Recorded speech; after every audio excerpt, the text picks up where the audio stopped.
Assalamualaikum warahmatullahi wabarakatuh. Halo, apa kabar kalian semua? Semoga kalian sehat selalu. Dalam pandemi ini, jangan lupa untuk selalu menjaga kesehatan dan menggunakan masker saat berpergian untuk mencegah penyebaran virus saat di kerumunan. Dan jangan lupa untuk mematuhi protokol kesehatan. Apabila memang tidak berkepentingan, ada baiknya untuk tetap di rumah saja.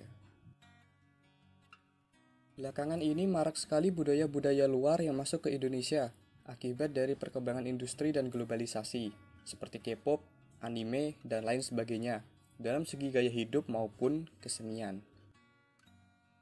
Tanpa kita sadari, hal ini sangat berdampak kepada budaya asli kita yang kian lama kian menipis.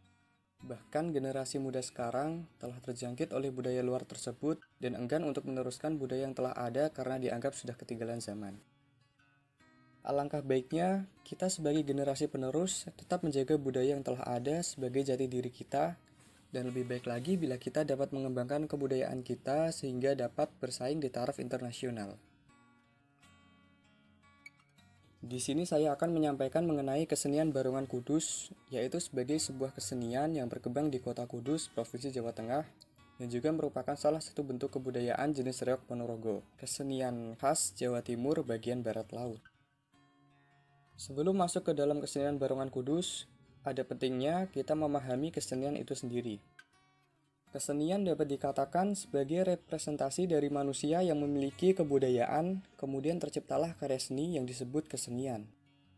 Berawal dari sebuah konsep ide, kemudian disampaikan atau diungkapkan kembali lewat bahasa, di dalamnya memiliki arti dan makna yang telah digambarkan sebelumnya, baik dalam perwujudan benda maupun lainnya. Representasi seringkali berkaitan dengan segi politik, budaya, kehidupan manusia, bahkan ilmu pengetahuan. Karenanya tak jarang kita menemukan sebuah kesenian yang tampak sama, namun di antaranya memiliki perbedaan yang membedakan satu dengan lainnya. Perbedaan antar kesenian sendiri berdasar pada bedanya karakteristik jati diri yang melekat pada individu atau suatu kelompok di daerah tertentu atau sering disebut identitas. Identitas menjadi dasar pemersatu dan pembeda suatu kelompok, sehingga dalam kesenian sering kita jumpai adanya kesamaan atau perbedaan antara kesenian yang satu dengan yang lain. Tak jarang kita juga menjumpai reproduksi budaya yang berawal dari dua kebudayaan yang saling mempengaruhi, kemudian melahirkan sebuah kebudayaan baru dengan dua unsur kebudayaan tersebut. Disinilah lahirlah sebuah kesenian daerah yang memiliki ciri khas sekaligus mungkin persamaan antar lainnya. Barongan Kudus. Barongan Kudus merupakan kesenian yang berkembang di Kota Kudus, Provinsi Jawa Tengah, yang juga merupakan salah satu bentuk kebudayaan jenis reog Ponorogo. Sedikit berbeda dengan reog, Barongan Kudus mengangkat kisah sejarah dari prajurit Warok atau Wengker yang berada di daerah Kudus. Berawal dari kekalahan Demang Wengker atau biasa disebut dengan Ki Ageng Surya Alam akibat serbuan Kerajaan Majapahit dan Kesultanan Demak yang dipimpin oleh Lembu Kanigara. Kejadian ini berkaitan dengan kejadian dalam sejarah kesenian reog Ponorogo, di mana menceritakan pemberontakan di Kerajaan Majapahit oleh Ki Ageng Kutu, seorang abdi kerajaan pada masa Bey Kertabumi yang kemudian mendirikan perguruan untuk mengajar ilmu bela diri dan ilmu kebatinan kepada para anak muda yang kemudian dikenal dengan Warok atau Wengker. Warok atau Wengker yang berasal dari kata wewerah adalah seseorang yang sudah sempurna dalam laku hidupnya, memberikan tuntunan dan perlindungan tanpa pamrih yang benar-benar menguasai ilmu, baik lahir maupun batin. Warok merupakan karakter atau ciri khas dan jiwa masyarakat Ponorogo yang diwariskan dari generasi ke generasi oleh nenek moyang mereka. Kembali ke sejarahnya, bahwa Kerajaan Majapahit dan Demak sudah beberapa kali bekerja sama untuk menyerang Wengker, namun selalu gagal. Sampai pada akhirnya mereka menemukan titik lemah Wengker, yaitu pada senjatanya. Kemudian dicurilah senjata tersebut oleh Lembu Kanigara melalui Niken Gandini, putri dari Demang Wengker. Hingga pada Wengker kalah, kemudian berganti nama menjadi Ponorogo dan diambil alih oleh Kesultanan Demak. Prajurit Wengker yang masih hidup pun tak tinggal diam dan mulai berencana untuk menghancurkan Kesultanan Demak. Prajurit Wengker dengan membawa barongan dari Ponorogo mendiami wilayah sekitar Kesultanan Demak seperti Kota Demak, Kendal, Semarang, Kudus, dan Jepara. Berambisi meruntuhkan Kesultanan Demak dengan cara membuat keributan yang tidak mudah dilumpuhkan. Dan meskipun Kesultanan Demak telah runtuh, namun para prajurit Wengker tetap membuat keributan yang selalu membuat rakyat ketakutan.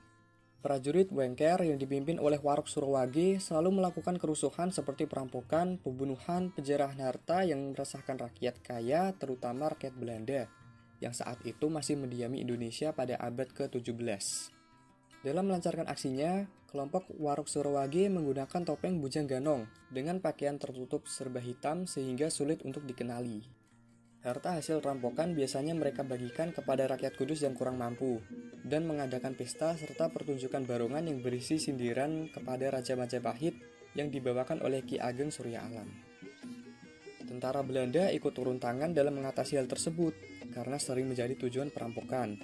Namun, kelompok Surawage lebih cerdas dan tangguh sehingga melalui Bupati Kudus, ditunjuklah Warok Surawijoyo dari Ponorogo untuk menangkap Warok Surawage karena hanya dengan satu ilmulah yang dapat menghentikan kejahatan tersebut.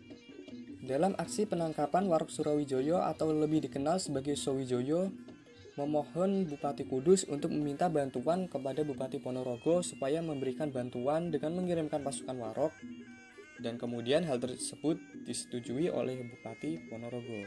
Setelah itu terjadilah peperangan antara Warok Surawage dengan Warok Surawijoyo. Dalam adu kesaktian tersebut, Sowijoyo menggunakan topeng pentul Potrojoyo sebagai jimat. Pasukan Warok Surawage dapat dikalahkan karena kalah jumlah dibandingkan pasukan Sowijoyo.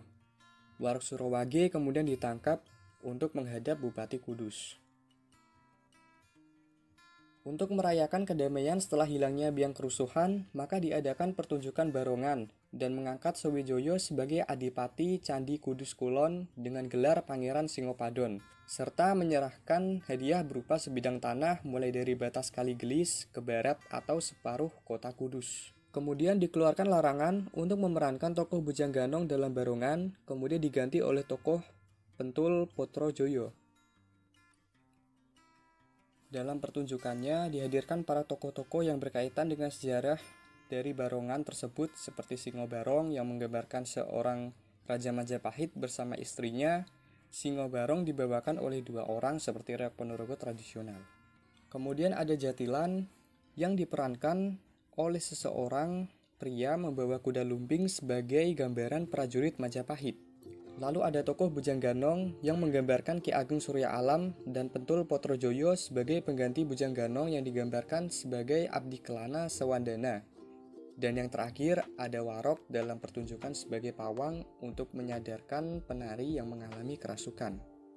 Pertunjukan barongan biasanya diiringi oleh musik dengan instrumen trompet, gong, kenong, hunang, dan alunan kendang khas Jawa.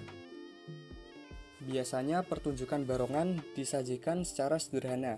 Diawali melakukan ritual sesaji, setelah itu tari-tarian yang menampilkan seluruh tokoh. Kemudian ditampilkan pertunjukan atraksi kekebalan tubuh dalam keadaan kesurupan. Tokoh, kostum, dan musik memiliki hubungan dan persamaan dengan reok Ponorogo pada zaman Hindia Belanda. Namun sekarang reok lebih berkembang ke arah yang lebih maju. Sekian penjelasan tentang kesenian barongan Kudus.